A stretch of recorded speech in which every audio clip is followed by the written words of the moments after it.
Did Trump win or did Biden lose the debate? And be honest with me. Yes. Spoken like Trump Fox. Both.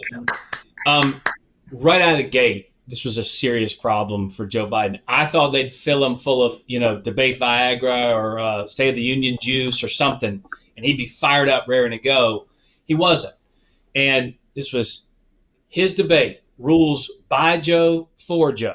They were his moderators. It was his network. They leaked stories inadvertently, raising expectations of a Hollywood-style set, 16 camp counselors, experts in politics, just there to help Joe. They gave him one-liners. They prepped him for how Donald Trump would be if he was high up or low down. They gave him how to get Donald Trump into a down and dirty fight to try and trigger him. They said, hey, don't talk about your record because that's not really all that good. Everything was set up for Joe Biden. He literally stopped being president for 8 days at Camp David, and you got this. 13 minutes in, he lost his train of thought during a question, which we've seen him do a million times. Making sure that we're able to make every single solitary person eligible for what I've been able to do with the COVID. With dealing with everything we have to do with. Look, if we finally beat Medicare. Thank you, President Biden. President Trump? Well, he's right. He did beat Medicare. He beat it to death, and he's destroying Medicare. But I'm asking you, did Trump? If you had to say, like, let's take 100%, who won as much as who lost? I think we're all probably going to say that Joe Biden lost, but there's a lot of people this morning questioning whether Trump won.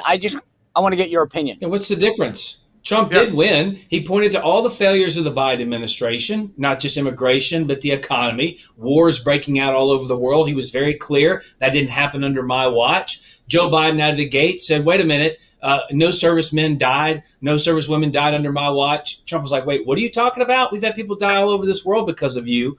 This was a systematic takedown. No one can expect Donald Trump to be like a Mitt Romney or a John McCain on stage and talk specifically about here and there. He speaks in ways the American people like. He went right at Joe Biden for failures up and down his entire administration. He talked about Joe Biden lying all the time with the Hunter Biden laptop and never receiving money from China. Those were really good moments for Donald Trump. And even when he had the chance to be mean, he was mean, but in a very strategic way. When Joe Biden, at that sentence, he kind of tailed off at the end, as he always does, and mumbled and didn't know what he was saying. And Trump goes, I don't know what he said. Joe, I don't even think he knew what he said. I'm going to continue to move until we get the total ban on the total initiative relative to what we're going to do with more Border Patrol and more asylum officers. President Trump? I really don't know what he said at the end of that sentence. I don't think he knows what he said either. Grace Curley, did Trump win or did Biden lose? I mean, I have to agree here. I think it's kind of the same thing. I think Trump was going to win if he was able to make this story about how incoherent Biden was last night. And that was very, very apparent. When I watch these things, Sean, it's like there's always going to be things you wish he hit, because there's things that we all care about that's different. Like, I kind of wish he had focused a little bit more on the hostages, the American hostages that Joe Biden never talks about. But that's me. That's because I have a few things that I talk about more than he does. So I agree with Hogan. It's like when you look at it, when you zoom out a little bit, it's hard to have any other takeaway besides, Trump won this. And Biden was just right from the beginning. And honestly, watching it, I was a little nervous going in because I am always one of those people who's like, I really hope he has some self-restraint.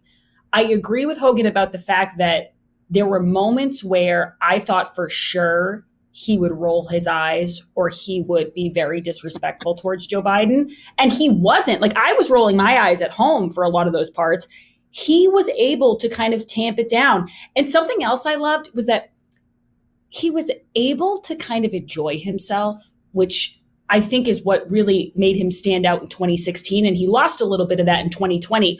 When Biden called him a convicted felon for the first time, he got this like Cheshire like grin on his face and he kind of just nodded. And it was very, listen, I'm not going to take what you're saying seriously. I'm going to let it roll off my back. As the night went on, you could tell things were starting to bother him more. He started to try to fit a lot into short amounts of times. Yep. But I think the most important part of that debate was the first 15 minutes.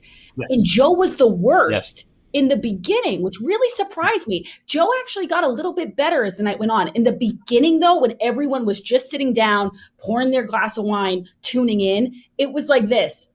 It was hand over mouth. Oh, my God, What is happening? Yep. Doug, what did you think? Look, I think they're both great. I got a couple, just a little bit different takes. Okay. Look, one, I think from the moment Joe shuffled out there, I was in a unique position last night. I didn't get to watch it. I listened to it. I was coming back from opening up a Trump office, and so I was on the road. But I got to see the first minute when they first came out on stage. And when I saw him shuffle and then grab the podium and look down and sort of mumble to the moderators, I said, whoa, this is not what they were expecting. And then Trump came out in his normal. Here's what I think. When somebody's committing political suicide, you don't have to do anything. You don't have to push. Yeah. And I think that was the best thing from Donald Trump last night. He didn't push. His first answer was as calm. And Hogan, we've all sat in rooms with him. That was as calm an answer as I've ever seen about economy and Social Security. He left it out there. And then when it turned to abortion, no matter what you thought about, now let's just take for a second here. Whatever you thought about Trump's answer from a pro-life perspective, I think it was very good. He was on point. Best I've heard him with specifics.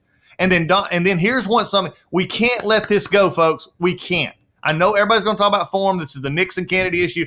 But Joe Biden, for the first time in 50 years, said what every Democrat believes, but he said it as president and on a debate stage. We want abortion no matter what, for no reason, sex selection, 40 weeks, gender, birth defects, anything. We'll kill the baby anytime we want to. And that was Roe v. Wade. And Donald Trump came back and said, but Joe, that's what Roe v. Wade did when he said it. So I agree. Look, I agree with Grace.